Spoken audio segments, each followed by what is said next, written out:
tem alguns cineastas que, embora eu não dê todo o crédito do mundo de grande autor, embora eu não identifique ali aquela identidade 100% particular, eu tenho um carinho muito específico pelo que eles fazem dentro de suas respectivas propostas. Eu acho que um exemplo muito característico que me vem na cabeça, especialmente depois de assistir aos Benches de Inisherin, é o Martin McDonagh. Ele dirigiu dois filmes que são muito queridos de muita gente, o segundo principalmente é muito especial pra mim, que são o Na Mira do Chefe e o Três Anúncios para um Crime. Esse último eu sei que foi considerado bem divisivo conforme o tempo foi passando, mas eu acho um filme muito interessante na maneira como ele nunca se coloca numa zona de conforto. E agora nesse novo filme, Os Benches de Inisherin, ele consegue fazer uma espécie de equilíbrio quase perfeito entre algumas das referências e principalmente aquela herança muito perceptível dos irmãos Coen que ele carrega e algumas das ideias muito particulares que ele tem sobre os personagens que ele compõe aqui e principalmente sobre o mundo que cerca ele, uma certa amargura misturada com senso de humor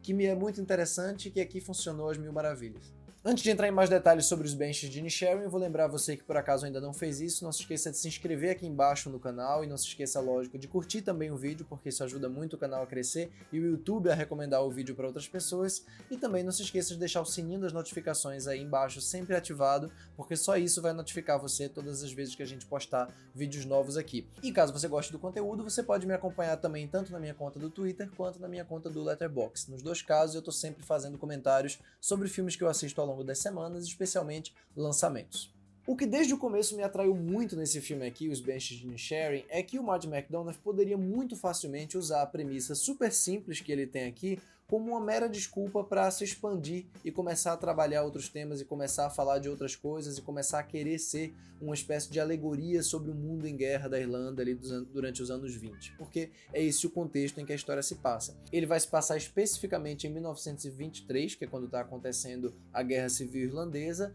mas vai se concentrar nessa ilha de Inisherin, onde o personagem principal, que é vivido pelo Colin Farrell, num dos trabalhos, se não o trabalho mais incrível da carreira dele, vive como um fazendeiro desde que nasceu, né, junto com a irmã dele, no caso antes dos pais morrerem, junto com eles também, e os animais que ele tem, incluindo uma jumenta sensacional chamada Jane.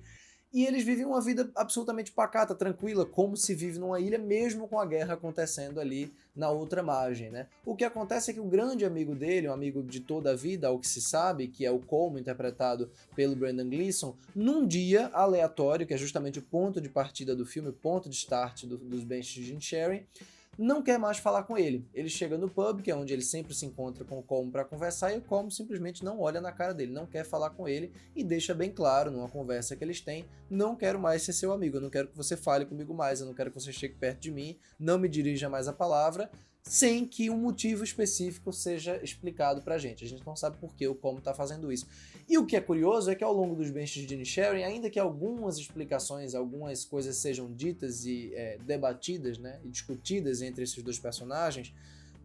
nunca fica 100% claro, nunca fica 100% concreto o porquê dessa ruptura de uma amizade tão antiga e, ao que parecia, tão normal, tão amigável, tão amável entre duas pessoas, a julgar principalmente pela indignação com que o Colin Farrell recebe essa notícia. Ele fica tão louco, tão obstinado em se reaproximar do amigo que as consequências para isso são drásticas, são pesadas. Então, sim, os Benches de Inisherin é sobre um cara que não quer ser mais amigo do outro e sobre como o outro vai lidar com isso. E também, mais importante ainda, sobre como ele vai lidar com o inconformismo do outro. Até a metade ele é bem uma comédia mesmo, porque o humor do McDonagh, como se vê na Mira do Chefe, principalmente no Três Anúncios, é às vezes muito escrachado. Às vezes ele parece pensado para comédia aberta, às vezes ele parece pensado para você dar gargalhada. E eu dei várias gargalhadas aqui, porque tem diálogos muito absurdos entre esses personagens e existe também uma teatralização muito evidente na maneira como esses personagens falam esse texto. É um texto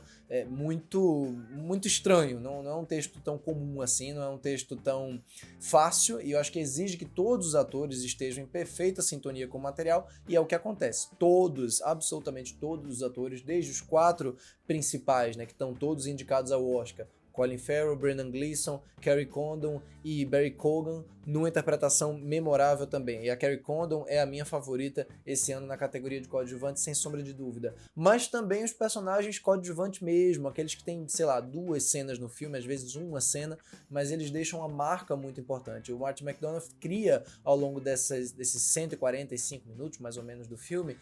um senso de familiaridade com aquela ilha que é muito interessante. A encenação dele é uma encenação calma, uma encenação sem grandes arroubos estilísticos, ainda que ele tenha, assim, alguns enquadramentos super abertos, né, que enfocam a grandeza daquela ilha, pelo menos a grandeza paisagística daquela ilha, mas de modo geral é uma encenação calma, uma encenação cheia de pequenos momentos internos e externos que soam um pouco teatralizados, mas com isso ele cria justamente essa sensação de que a gente está conhecendo aos pouquinhos, conhecendo vagarosamente aquela ilha, conhecendo e se familiarizando, se habituando a conviver com esses personagens nesses cenários. E são poucos cenários, né? É basicamente a casa do Patriarch, o personagem do Colin Farrell, a casa do Colm, que a gente vai ver um pouco mais à frente também, uma igreja que também tem 2 cenas importantes lá. Quer dizer, é uma vida ultra provinciana, né? A gente tá falando de uma ilha no meio dos anos 20, à margem de uma guerra, e a guerra que acontece do lado de cá, quer dizer, essa grande rivalidade que vai se formando entre esses 2 personagens,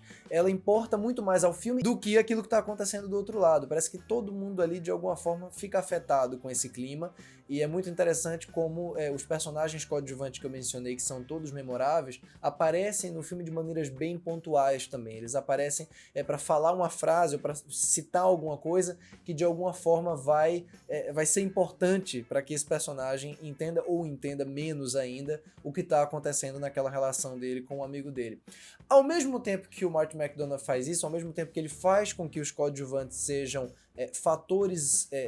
externos a essa relação principal, ao mesmo tempo que esses coadjuvantes são ferramentas muito específicas do roteiro, ele também consegue dar profundidade, consegue dar muita humanidade a esses coadjuvantes de um jeito que é muito bonito. E é por isso que eu digo que, da maneira dele, sem ser um tremendo autor, na minha opinião, sem ter uma identidade tão identitária, né? Ele tem esse cuidado, essa sinceridade no trato com os personagens, especialmente aqui a Kerry Condon, por exemplo, nesse papel da irmã do personagem principal, que me toca o coração, assim, me toca mesmo. A personagem dela é muito bem escrita e muito bonita, tanto nesse carinho que ela tem, esse carinho natural, esse carinho sem nenhuma afetação, sem nenhum cinismo com relação ao irmão, como também a vontade genuína dela de ir embora daquela ilha, principalmente quando as coisas começam a ficar cada vez mais estranhas, né, cada vez mais loucas e cada vez mais violentas também. A violência é um elemento muito particular no cinema dos irmãos Coen e é particular também no cinema do Martin McDonagh. Você vê no 3 Anúncios para um Crime como ele concilia, né, eu sei que não tão bem para todo mundo, mas para mim pelo menos muito bem, aquela barbaridade, aquela brutalidade, aquela violência, aquela estupidez toda de alguns personagens, com algumas cenas de ternura, algumas cenas doces que você não prevê, né? E aqui no Banshees de Inisherin, eu acho que isso acontece de maneira mais redonda. Não é um filme tão imprevisível quanto aquele, não é um filme que tem aquelas viradas, não é um filme que tem tantas idas e vindas no roteiro, ele é muito mais linear, mas dentro disso ele também choca você e emociona, numa medida que é, para mim, a medida ideal. Repito, ele pode, na minha opinião, não ter uma encenação tão característica assim, tão cinematográfica assim, ele pode abusar ali e aqui de planos paisagísticos que